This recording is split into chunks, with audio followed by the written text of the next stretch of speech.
So our next honoree for legend is Robert Moss, the founder of Playwrights Horizons. Does anyone remember what it was like to venture west of 9th Avenue on 42nd Street in the 1970s? The few who survived remember. It was scary back then. But if you were young, foolish, lost, crazy, or if you were an artistic visionary, you would do it. And so in 1974, Robert Moss, who turned out to be an artistic visionary, moved Playwrights Horizons into a former burlesque house. Oh, I can see the block in my mind's eye right now, creating a home for emerging American playwrights, composers, and lyricists. He was instrumental not only in the revitalization of way West 42nd Street, now home to more than a dozen off-Broadway theaters, but also in the creation of a distinguished body of work that includes no less than 6 Pulitzer Prize-winning plays.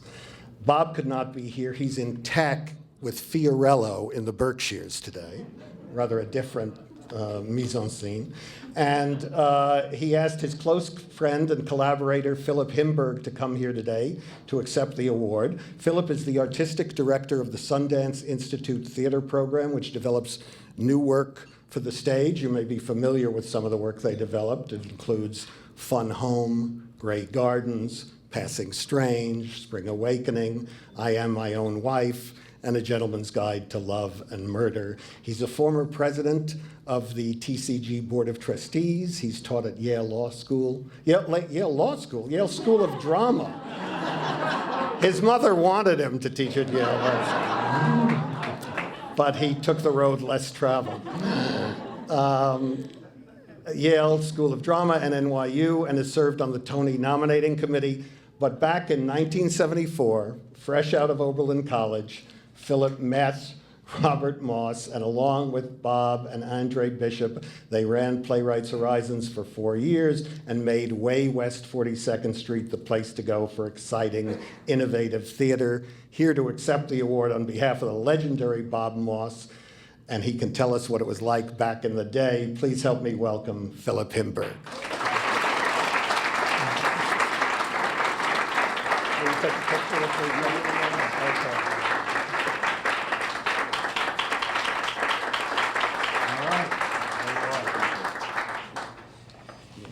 Thanks, everybody. Actually, it wasn't a burlesque house. The first place that Playwrights Horizons set up residence was a massage parlor. And then we got better and moved into what was the burlesque house. That's true. It was so long ago that when we were offered apartments in the newly built Manhattan Plaza that was going up, everyone said, I'm not going to live at 9th Avenue. So, that long ago. It's really meaningful for me to stand here and accept this award on behalf of Bob. He's sorry he couldn't be here. He's actually done with Fiorello, but he's actually beginning this first day of teaching at Hollins University in Roanoke. And as he said to me this morning, I have never missed a class in 30 plus years of teaching, which is not hyperbole, it's really Bob, he doesn't miss.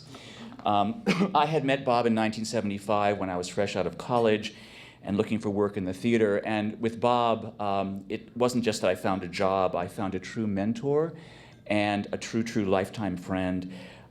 Anyone who knows Bob or has worked with Bob knows about his boundless energy, his vision, his belief in the power of theater, and his belief in all of you, in theater people. They are his life. He actually learned his trade working for Ellis Rabb and Rosemary Harris back in the days of the APA, and with Edward Albee and with Richard Barr at the Playwrights Unit. And the stories he has to tell are really quite amazing, and if you're with him, please have him tell you some, because they are life-changing. He nurtured my early career, as he did for countless other very fortunate people, including his students everywhere up to today. He's actually godfather to my daughter, and for 30 years, one of my most treasured friends. So this is a note from Bob that he sent me this morning. I'm very gratified and honored to be in the glorious company of Linda and Lois. And I think Merle worked on some of the same shows I did when I began my early career as a stage manager. What great company to be in.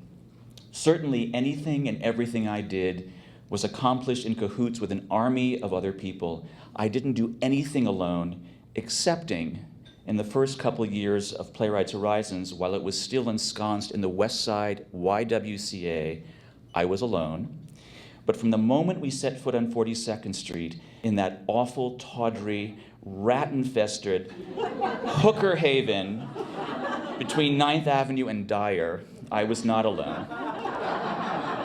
Kathleen Chalfant was at my side at once, and shortly after our arrival, a couple of youngsters, Andre Bishop and Philip Himberg, came along and linked arms with us. But all of that is now chronicled in a sweet short memoir. Barry Grove and I linked arms at OBA, that was the Off Broadway Alliance, now Art New York, and worked tirelessly for the good of the field. And Fred Pappert, now sadly gone, took up the challenge of creating a row of theaters and made it happen in a way I could never have done alone, although initially I thought I could. I was always supported by amazing theater folk who believed we could do anything, and somehow we did a lot. I'm proud of it all, and I'm happy to be thought of as a legend. Thank you so much for this honor. I'm very grateful. God bless.